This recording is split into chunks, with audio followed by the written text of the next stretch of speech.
Hello everyone, with the global release of Squad Busters, you may have noticed that there's already players ranking in the top of the game, sitting in Squad League, and what does it feel like to play with them? Well, we're gonna show you.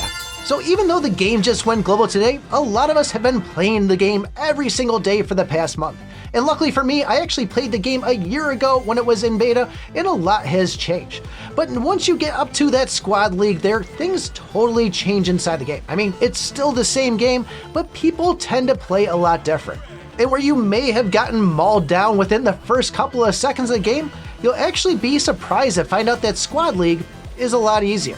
Now hold up on that one, it may not be easier, but it feels a lot more relaxed. Players are more hesitant to go and crush you because they don't want to die themselves. Because dying in Squad League means that you may be losing trophies if you rank low enough. Now with over 1,000 games between all my accounts, I can tell you that when you're in Squad League, it's all about being efficient, making the best decisions, and for a lot of players, using those keys and dice. And where in the other 4 worlds I found myself just going and hunting and chasing down and trying to destroy every last enemy I saw, up in Squad League it's a little bit different. We're more just kind of going and trying to pick one hero off at a time and maintain our status, trying to weaken the other enemies. Every player will usually be sitting on their own spell just waiting for that clash to happen and be ready to run away if things go terribly bad. Now sometimes you find yourself or you find an enemy just sitting in a bad position out of those boots, sitting there low on heroes, and you know you can crush them or you know you're going to get crushed. So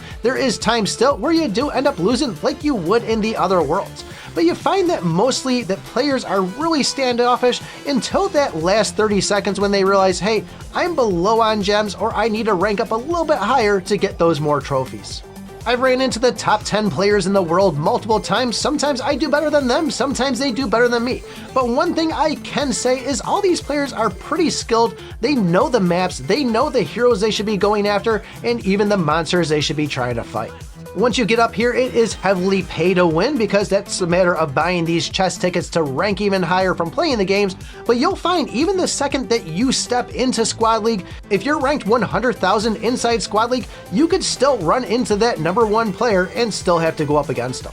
So what can you do to prepare yourself when you get up to this point, or even prepare yourself for getting better at the game?